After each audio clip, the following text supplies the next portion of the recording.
Welcome back, ladies and gentlemen, to the Mail Right podcast. John and I have done this, well, not me, but we've done this 365 times in total, which is crazy. So it's episode number 365, and today we're here with Scott Agnew, who is many things, but what we're talking about today, in at least part, is his book, The Top 10 Mistakes That Prevent You from Being a Long-Term Leader.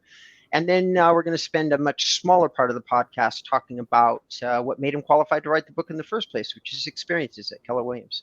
So without any further ado, before we went to break, I asked the question of, if you were talking to somebody who's never read the book and maybe doesn't even know who Scott Agnew is, what are the top 3 lesson type deliverables that you feel somebody might be able to pull from the book should they read it? Well, there's really just one message, right? And yes, there are some lessons in there, but the one message is, really communicate with your people. Most people think they're great communicators. However, when you talk to a lot of people and you ask them, hey, do you think your boss gets you? Do you think your boss understands you? Or do you think your mom and dad understand you if they're a teenager, right? Or, when you ask that question on the other side, most people don't feel heard. They don't feel appreciated. They don't feel understood. And in fact, many really powerful relationships between colleagues and even between, people that end up getting married, one of the common things that you will hear is, well, they get me. They understand me. They know where I'm coming from. Before I even speak, they finish my sentences for me. Because they're honestly listening. And so that's the real message, is when your people have that, when you have that relationship with your people and they know that, you get them, then the walls come down. And when the walls come down, then you start learning what you need to learn as a leader. You learn what's going on the front lines. I mean, I can't tell you how many meetings I was in as a young professional where, we would all get, after the meeting, we'd go, God, they don't know what they're doing. Upper management doesn't know what's going on. Gosh, they'd have no idea what it's like out there on the streets, and all blah, blah, blah. And that's because the model for leadership then was the leader got up and had to be the smartest guy in the room and pontificate for an hour about what everybody needed to do, what their objectives ought to be, what their plans ought to be, and how they ought to execute. Well, that doesn't work anymore. If you really want a team to be bought in, part of the execution, part of the plan has to be from them, and it has to be, well thought through. And most of the time, you see leaders make decisions and they don't even think about the unintended consequences of their decisions. And I would say that's probably one of my superpowers is look at all the different angles. Put yourself in the other guy's shoes. When you're talking to them, what are their fears? What are their aspirations? What is their, as Jonathan say, what is their communication style? And put yourself in their shoes so that you can communicate on the same wavelength. And, it's like FM 101 versus FM 95, get on the same frequency. And then your potency as a leader is so dramatically increased that it's almost like you hit the beautiful notes instead of just singing loudly, if you will. Okay. That was beautiful. I have a follow-up question, John, but before I do you have anything that you... No, go forward. I thought it was a fantastic answer, Scott, honestly. So do I. And the question that I have is, anytime somebody's written a book, and I've done the same. So, but I feel like there's this long road that leads you up to a point where you feel like you have something to say that you're going to put down in a book, right? It's long road. So I'm going to kind of try to touch a couple of what might be milestones upon that long road for you, which would be, my questions would be, so you're in charge of or you're a leader within this very large territory for Keller Williams. Is that it? Do I understand that basically? Yeah. Okay. So if you had to guess, how many people ostensibly are you responsible for leading or talking or coaching or whatever the right language is for that? So that's one of the tricks that's one of the mistakes leaders make, is they think they have to lead everybody. Mhm. And really you don't. What you've got to do is you've got to lead 5 to 10 key people, and then they lead everybody else. And so we have a saying, success through your best and brightest, right? Success through them. And those 5 to 10 people might change over the years. You might have different people that come in and out of that. But that's one of the things I'm very careful to do. And that is that I lead to what I call my span of influence, direct influence and direct potency. So I don't try to lead everybody. I let my leaders, there are people in Keller Williams in Utah that don't know who I am. They might know my name, but they might not even associate with me at all. And that's completely okay. My goal or my objective is not to know everybody and be the center of attention or be their hero. My goal is to make sure that I'm creating an environment where they can absolutely thrive. And if I get the right people in place and I give them the right, support, through direction, through, effective questioning, through great consulting, through making sure they get the right training and have the right tools. If I support them, then I know they'll go out and pay it forward into their environment. And so that's how we've grown. We're number one in Utah. We have number one market share, number one agent count, number one production level. And we are not a discount brokerage. We are a full service brokerage, which means that we are not the cheapest. Right. And that being said, I'm pretty proud of the fact that while we don't go in cheaply, but we do go in with tremendous value. We kind of position ourselves in a way as the Costco, if you will. Brand name, great quality, but at a very, very competitive price. And so I'm pretty proud of that. And, and when I started there, I took over a failing brokerage that had 21 agents. Mm-hmm. And today we have almost close to 1,700 agents in Utah. And so, and I didn't do that by myself. I did that through getting in business with some amazing, incredible people. I could start naming names, but the problem is I'll probably forget somebody. But they were incredible. Yeah. Beautiful. And I think that answers my question and I appreciate it. Like that. But let me just make sure that I do understand. So how long ago was starting? You said the word start. So when I started, how long ago was that? Well, it was actually in 2001. That was when I first went up there. And I didn't really get a strong foothold till about 2002. It took me about a year of interviewing different, I went to different, vendors. And my question was, who do you know that's quite influential in real estate? And I just kept getting, what happened was I would get the same name over and over again, from different places. And so then I made appointments with those people. And I remember the first meeting I had with one of my most successful, legendary leaders in Utah of all time. Her name is Lee Stern. Anybody in real estate in Utah knows that name. And I was fortunate enough to have an appointment with her, and she sat down with me and she says, "Okay, Sonny, you got 10 minutes. What do you got?" And 3 hours later, right, when our discussion finally ended, I made some promises and commitments to her. And, I think if you would, talk to her today, I think she would say that I lived up to every one of those promises and commitments, which was kind of tough at the time, because at the time I promised, being the entrepreneur that I am, right, I wasn't even sure I could deliver on a couple of things that I promised, but I got in over my skis a little bit. But, and I had to come up with some money and capital that I didn't really have, all those kinds of things.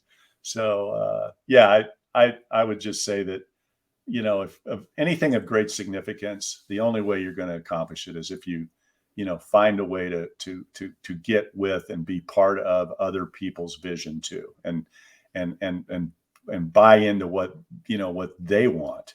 And so often our visions are so aligned anyway, So it doesn't have to come from the leader. I don't have to be the smartest guy in the room, and I'm certainly not, and I don't want to be. I'd much rather be surrounded by people that are just excited and committed. And, sometimes it's for a cause. I mean, and in Lee's case, she was an absolute advocate for the welfare of her real estate agents. She thought of them as her family and, like her kids almost. And she wanted to do everything she possibly could to set the stage for them to be successful and fulfilled. And that's my kind of person, And not only did she have that rhetoric or that talk, but she had a track record to demonstrate that that's what she actually could accomplish. And so I was very, very, to this day, I'm just so blessed that Lee and I were able to find each other and do what we did. So, holy cow. That is a piece, the kind of gold that I look for when we do these podcasts. And I deeply appreciate it. I've only got 14 years behind me in the industry, but I have had the chance to work with legendary names like Joyce Ray and people like that. And so you become part of the fabric, like the story of the industry that you're within. Jeffrey Highland, who is unfortunately passed, people, you meet them. And I have always found that once you meet them, who they are is not ever who you thought they were going to be. Like, nobody ever prepared me for the fact that Jeffrey Highland was literally probably one of the smartest, most well-educated building historians and architectural historians that to my knowledge, has ever worked in the real estate industry. I've never met anybody with the depth and breadth of knowledge that he had. So when you meet with him, you're thinking, oh, I'm going to meet with this extraordinary sales guy, right? That's what you've got in your head, the founder of Hilton and Highland. And then you meet this guy who's just like a professor of this thing. And you're like, holy cow, like that's not what I'm expecting. What you said about Lee Stern, I don't know her, but I know the repute, and I've never met her team, but I have heard through the grapevine, through Keller Williams, I've heard that name before. Doesn't surprise me that she'd be like Mama Bear as it relates to her agents. Scott, so John and I usually ask our guests if they. I pushed off the questions I had about Keller Williams. You've been providing so much great information, but I would love to do, if you're willing, 10 minutes of a little bonus section, and I'm going to let John serve up the first question, which we talked about before the podcast. But I'd kind of like to tee it up for the audience, if you're willing to give us the extra time, to say, we would like to ask your opinion about like how Keller Williams is positioned moving into the future, things like that. It's like from more of a tech and marketing standpoint, which is what our show tends to be about. Is that okay with you? Absolutely. Yeah. Wonderful.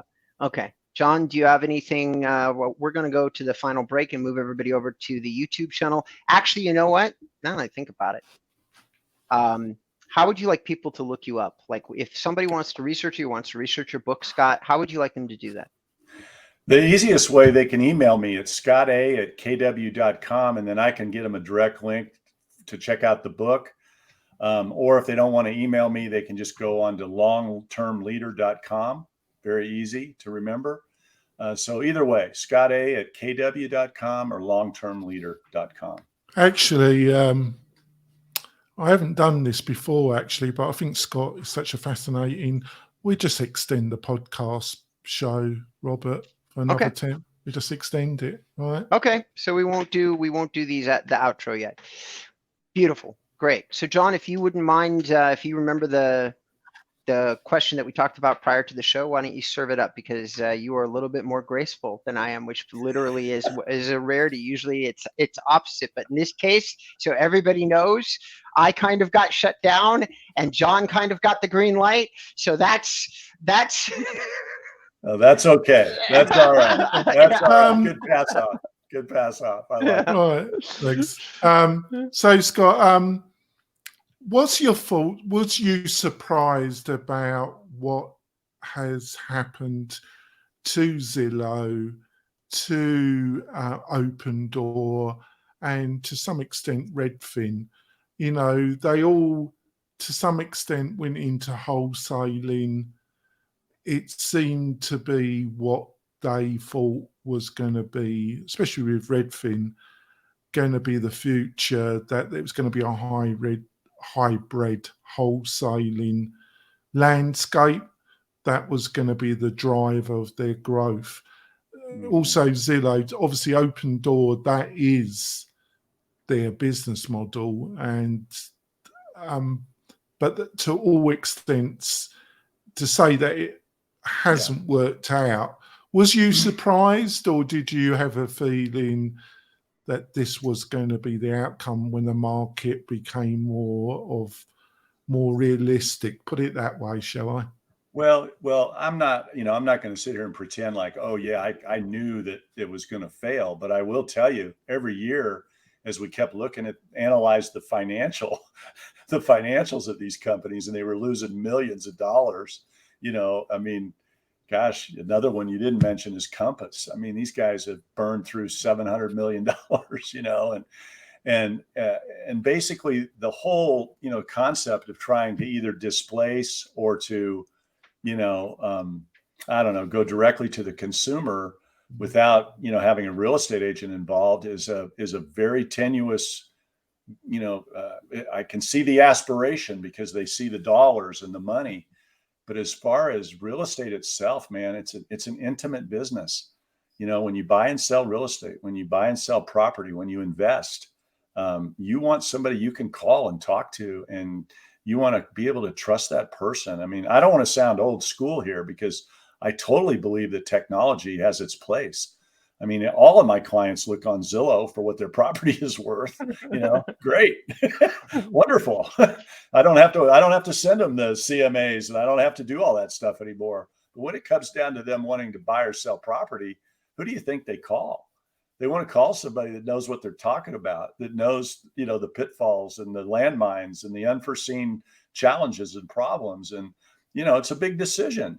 Whether you're investing, whether you're buying real estate for yourself, whether you're, in the commercial world, everybody wants certainty. They want to know what landmines are around them that they either can avoid or walk away from. And that's where professional real estate agents play such a vital role. And all of these companies that, made the attempt to displace that, I think it was just a bad strategy overall. It was certainly a case where it was profits over value in terms of the client experience. They poured tons of money into marketing, where they had, they got the, we have a marketing company in Phoenix right now that's taken the world by storm. They're everywhere. And, it turns out they have a 40% fallout rate in their transactions. They claim to have 11% of the market. They only have about 4.5%. Because it's all marketing. And, so I had an agent the other day call me up, and she goes, I'm going up against this big behemoth company. What should I do? And I said, well, just tell them you do the same thing they do. You just don't misrepresent yourself about it, and they don't. And she walked away with the listing and was happy, got it sold, and did a great job for the client. And the bird still chirped, and the air was still clean. Everything was fine. And that's exactly what, we're faced with. Wall Street, a lot of big bucks behind these companies. The amount of venture capital that's been poured into these companies is mind-boggling. It's because they see the profitability, they see the numbers.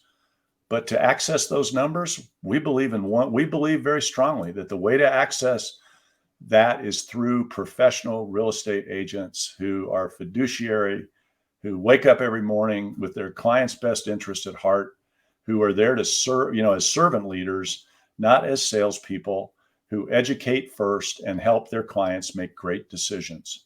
That's what we believe.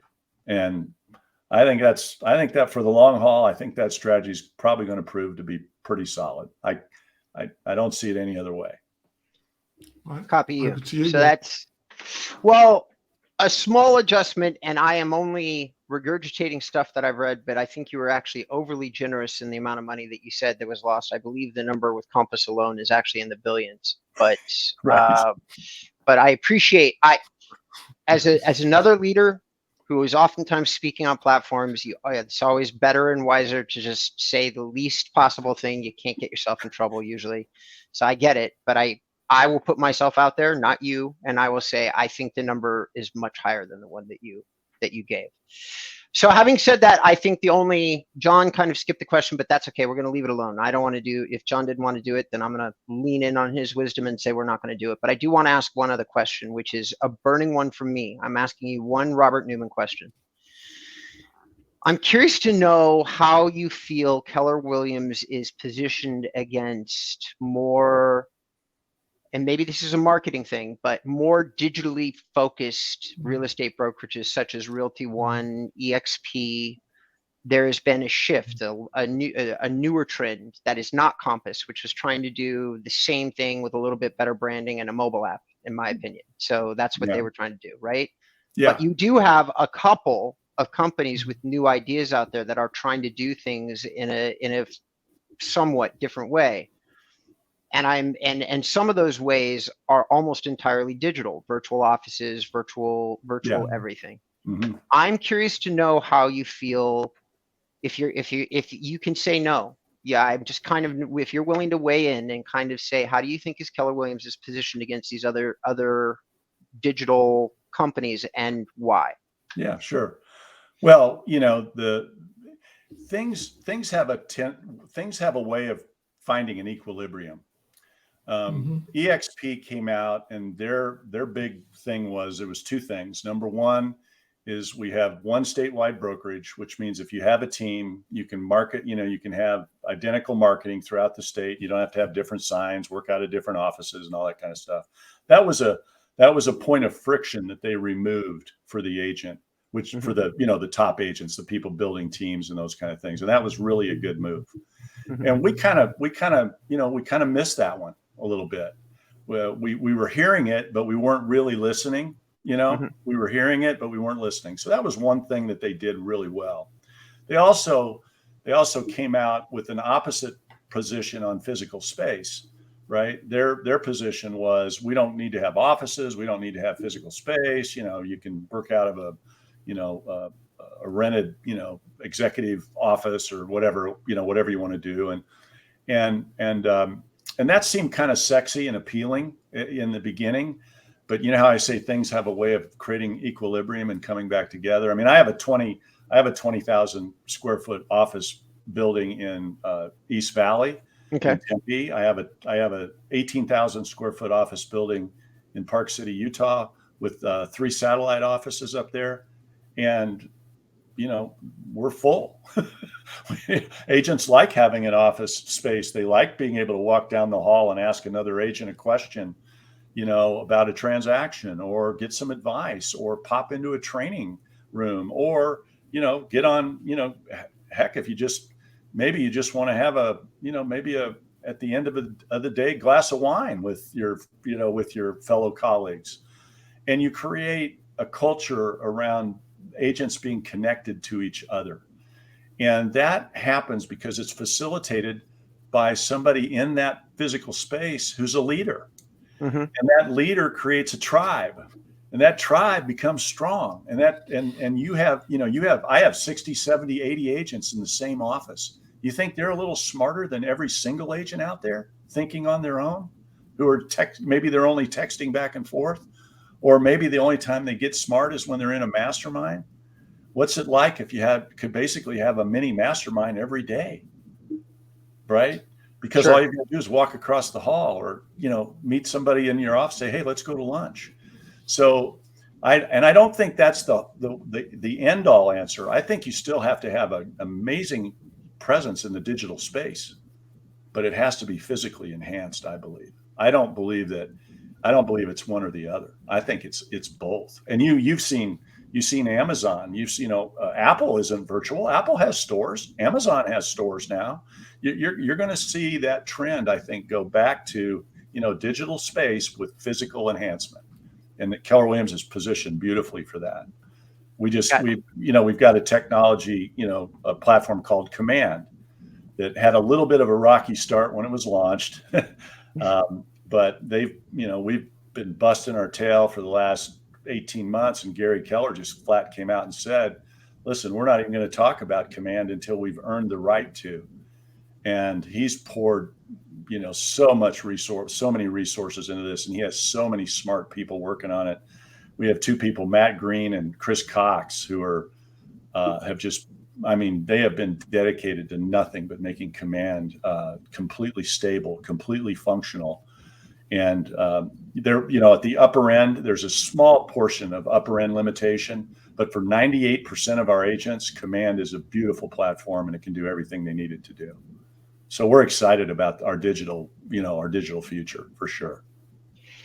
Well, I will say this. I'm a transparent person. So transparency, I raised some doubts at the beginning of the show, which I'm not going to go into. But I will say that I raised some doubts, and I wanted to also say, contrary to that, to you, and while we're live, I do think that in terms of what I've seen, because I have seen Command, and what I've seen and that's what people follow me for, Scott. You don't know me, but I do deep dives into everybody's platform on my website, like Sure. Use the platform and show it, KV Core, which you guys used to use before you got Command, and just Boomtown and Sync and just all the big platforms. So I go deep down. I haven't been able to do that online yet with Command, but I have seen it. And so I will say that in terms of the tools that are being provided by an actual brokerage, it is somewhat out ahead of everything else that I've seen. I haven't seen anything similar coming out of Compass or any of the other big name brokerages. Keller Williams, not to my surprise, is the only brokerage that I know of for certain has invested the kind of time and resources that you're alluding to. Well, yeah, everybody else has thrown in the towel. They've all gone to contract technology. We're the last one that has our own technology. I don't say that every piece of technology is our own. I mean, what we've done though, I think it was brilliant. And this was the pivot we made a couple of years ago with Command. Instead of trying to be the all inclusive, now we partner and we utilize all the best partnerships with, companies like Sync and Boomtown. And, now that's integrated, and Command is like the, central command center with all these, companies that are very good in their niches. And we're marrying those niches into the central hub of Command, and then using the cloud and AI to help come out with, better marketing strategies, better customer service follow-up, better anticipation of what makes a house sell or how you can buy a house better. All these kinds of things are what, the AI function of Command is eventually going to, give many really good insights to the agents. And with our consumer platform, the consumers are going to benefit from that also. And, we're not trying to be the only place you go, but we do want to be the place. If you do go, you want to stay, there. We provide this platform to our agents for, like a nominal fee every month. And it's very, very powerful. So we're, again, think of Costco. Right. And not everybody wants to shop at Costco, right? I mean, they're not the end all be all, but I think you could say, Costco's the number one distributor of, blueberries and strawberries and bananas in the world. And, that's because they provide a great value. And there are many other things Costco's famous for. So I think, and Gary Keller's always had the strategy of bringing the most value he can at the lowest possible price that he can, but he won't sacrifice value. He won't sacrifice quality. But in many cases, he will sacrifice his own profit. And, if real estate agents out there knew Gary like I know Gary, mm-hmm. I think it'd be game over. He's one of those guys, like the guy you were talking about who you met, that was one of the wisest guys in the developing world. Yeah, that's exactly my feeling around Gary. Yeah, well, I've listened. One of the wisest guys I've ever met. So yeah, I've listened to his Red Book 3 times, and I forgot when he published that, but I still feel it has a great deal of value and relevance even in 2022. About the basic. The strategies are the same. The tactics are different. you no longer pop a cassette tape in and listen to it, right? Right. The tactics are now different, but the strategies have not changed. It's staying connected with your clients. It's working your haven't mets, right? Turning them into mets, turning them into advocates. That is a strategy that will be, forever and ever. And where Keller Williams is starting to shine now is in a higher level way is the execution of those things, because it's one thing to have the theory, the strategy, but it's another thing to have the tools and the expertise and the intelligence to execute and the discipline to execute. We've got so many programs that we can just plug and play with our agents now, so they don't have to, they've been vetted. We know it works. We know they're not going to waste a bunch of money because there's so many programs out there.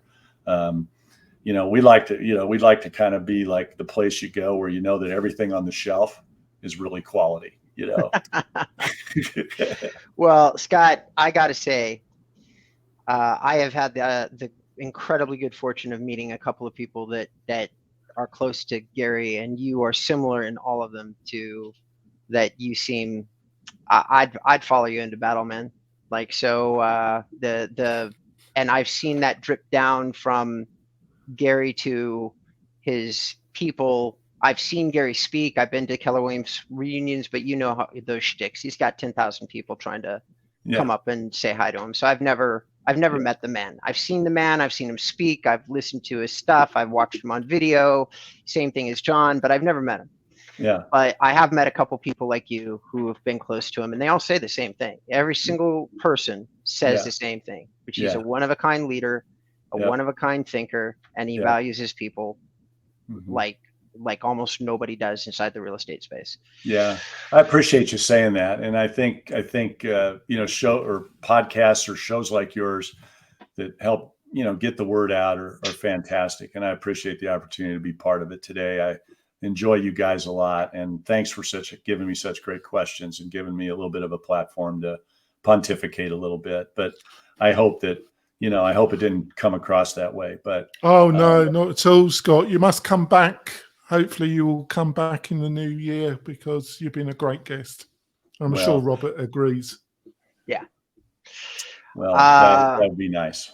A lot of fun.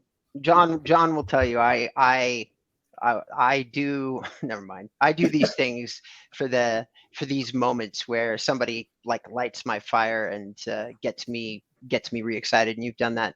But let's wrap the show up, gentlemen. So John, if people would, we skipped this part a little bit earlier. I'm going to circle back around to you, Scott. But John, if somebody would like to reach out to you or ask you any questions, or ask you your feelings on this particular show, how would they do any of that? Yeah, please leave us a review on your iTunes, or email Robert or myself. It's always great to hear from the listeners and viewers of this show. If there's any topics or anybody that you specifically want us to interview, just suggest it. Both me and Robert would love that. And if you're interested in Mel writing a chat with me or my co-founder Adam, just go over to Mel-Write, and you can book a demo and or a chat with me, and we'd be more than happy to help you. Over to you, Rob. Actually, one more time, Scott, for how you'd like people to reach out to you should they want to conversate with you about your book, about maybe just about Keller Williams. I don't know. Sure. You can find me on LinkedIn. You can find me on Facebook. You can find me on all those places. Just Scott Agnew, realtor, or Scott Agnew, KW, whatever. But if you want to email me directly, it's scott@kw.com. And I check my email, 15 times a day. So I'll get back to you, I promise, and send you a link to the book, a direct link if you want to do it that way. I'm on Amazon, Long-Term Leader, Scott Agnew on Amazon, or you can go on longtermleader.com. There's a lot of ways you can access the book. It's a fantastic read. I would hope that, there was a book I read many, many years ago that I just kind of keep beside my desk and refer to it, even though I think I've got it memorized. And it's a book called The Four Agreements. And it's a very, very simple read, But whenever I'm communicating or whenever I'm getting it, and whenever I'm in a leadership challenge or the heat of the moment, I think back to that book, and I think back of how it helps me stay in this cool spot, this okay place, because leaders have a lot of pressure on them. They get pent up, and they have financial issues. They have cash flow issues. They might make tons of money, but they might have cash flow issues. They might have, people issues. They might have vendor issues. They might have technology issues. They get hit with all these things. It's hard to stay happy and go lucky and easy going and stuff like that when you've got all these things, shooting at you all the time. But my book is a book that I think would help. I probably should have not called it Long-Term Leader and called it How to Keep Your Head on Straight, because that's really what it is. All right. And if anybody would like to look me up, you can do so at InboundREM.com. My name is Robert Newman. If you're wondering how a long-haired, hippie-looking dude manages to get himself into conversations with notable real estate types like Scott Agnew, you can find out all of that on InboundREM.com. Thank you, everybody, for tuning in. We deeply appreciate your listening and viewership, and we'll see you on the next show.